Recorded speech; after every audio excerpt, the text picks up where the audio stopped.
Bronze Age Caveman, Wrath of Inanna, Episode 10. This is unexpected.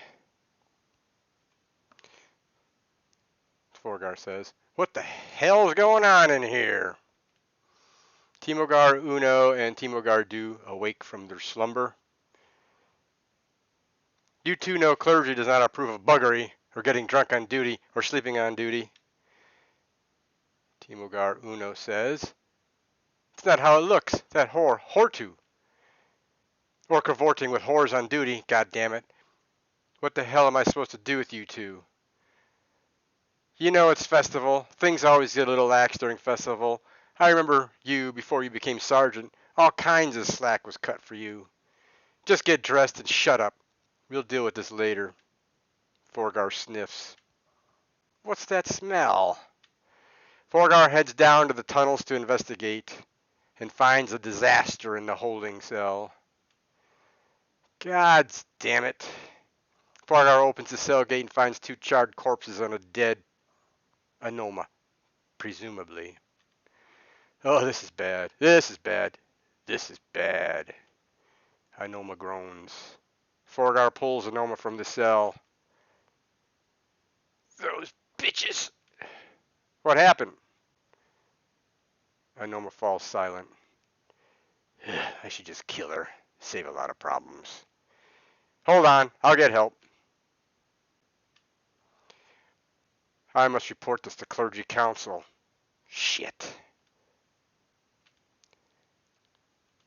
Vilam and Ball return to the business district. "That was the most disgusting thing I've ever done. I feel filthy. Drop me off at the bathhouse." Ball enters the bathhouse. "I need a bath." "That'll be 5 coppers. Sphincter scrub? Is it extra?" 5 coppers. At those prices, I'll do it myself." Poulas says, "I highly recommend it. I bet they charge you double. You're all sphincter. Enjoy your bath." Upon returning to the bronzesmith shop, Vilam inspects a batch of newly molded spearheads. Leti and 3 temple guards enter the shop. "Hello, Vilam. This is unexpected. What's going on?" "You know, today is a holiday and you're not supposed to be working. These are for the clergy. I owe them 50. I did not think there would be a problem. They would have a problem if I got ahead of the game." "Do you plan on attending the sacrifice? I know Reed is your friend and you are close. I would understand if you do not want to go. I would not want to watch my friend die either." "I'll be there, in the square." "Did you get anything to eat?" "I'm fine. I had some bread and meat." "I do not know if you're aware, but something unusual happened in the temple this morning." "I thought I saw smoke coming from the lower chambers." "Your father, Stellum, is on the clergy council, isn't he?" "Sure." "Is he around? I've not seen him in town recently." "No, he is doing business in the mountains of Elam. He is searching for a new source of tin." "That is unfortunate. Uruk Priest called a special meeting of the clergy council, and your father is needed for a quorum." "He is at least 5 days away. If someone left right now, traveling on the fastest horse, it would take 10 days to get there and back." Uruk law allows the oldest surviving adult son to stand in place if a member cannot attend. Are you willing?" "Yes." Vilam removes his apron, hangs it on a hook, and joins Leti and the guards. Vilam, Leti, and the guards walk to the temple.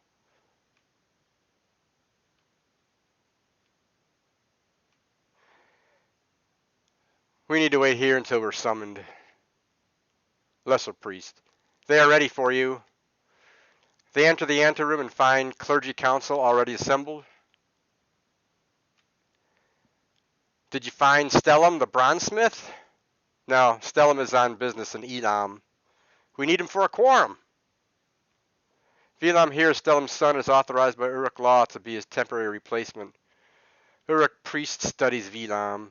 "Very well, we can get started. Bishop has asked me to gather all of you. As he is senior clergy in Uruk today, I am going to turn the council over to him." "I had the pleasure of seeing you during the sacrifice selection. I have known your father for a long time. Okay. To Mead. I understand that you may be upset with your son was chosen for sacrifice. I hope that you can rise above the loss of your son and devote your energy and clear mind to help with this issue. You have done well, and the gods of Uruk and the gods of Babylon are all grateful. Thank you. I have bad news. Something unusual happened this morning. Some of you may have seen smoke coming from the cell chamber skylights. Mead, this is the hard part. I would understand if you left the room. I maintain my devotion to the gods. Uruk Constable is investigating and has the latest facts. Constable, if you will. 2 bodies, a male and female, matching the rough size and shape of Reed and Kuzau, were found dead on the bed in the cell, burned beyond recognition. We have no way of knowing for sure if they are Reed and Kuzau or who they are at all. Maid Nanoma was found unconscious in the cell. She is severely injured and is in and out of consciousness. She is incoherent. We have 2 immediate concerns. Will Goddess Inanna be angry? The sacrifice will not take place at the appointed time and place. This is out of our hands. At this point, Inanna does what Inanna wants. It is too late to choose another sacrifice. I agree. The people will not stand to be subjected to another sacrifice selection.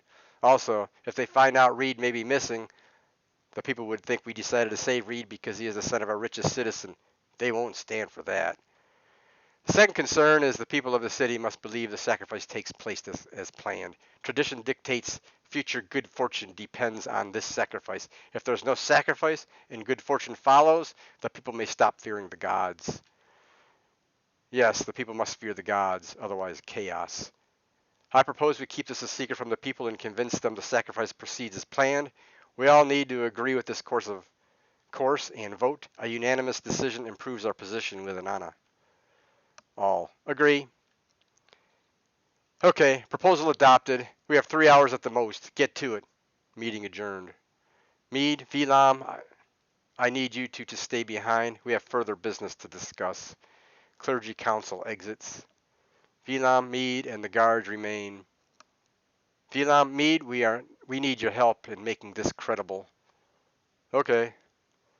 You must stand front and center of the base of the ziggurat and stand as stoic examples of citizens willing to surrender those they love for the gods.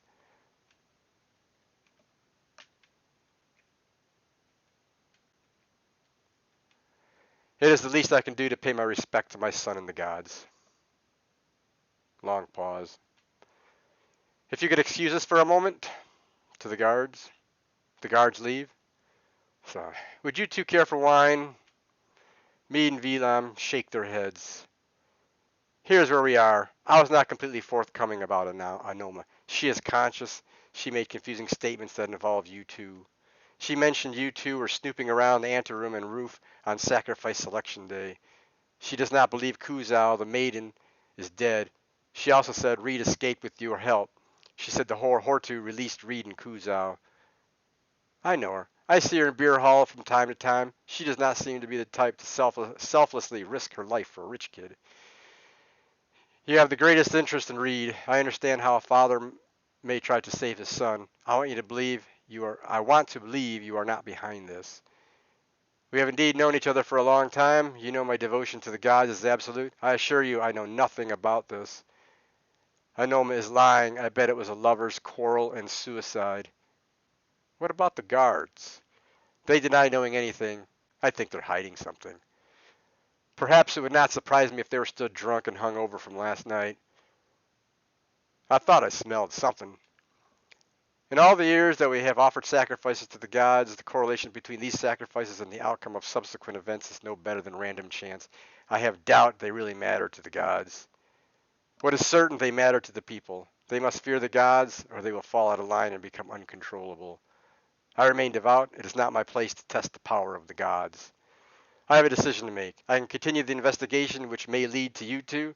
I do not want to do this because you both are too valuable to Uruk. My second option is to ignore it and accept that this was some sort of twisted suicide compact. I have the authority to tell Uruk Constable to stop the investigation. But I'll need you two to do something for the clergy of Babylon. Reed wore a red tunic. These would make good uniforms for the army of Babylon. If you can come up with, say, 500 tunics like this, I can forget the whole thing. Is that what this was all about? End episode 10.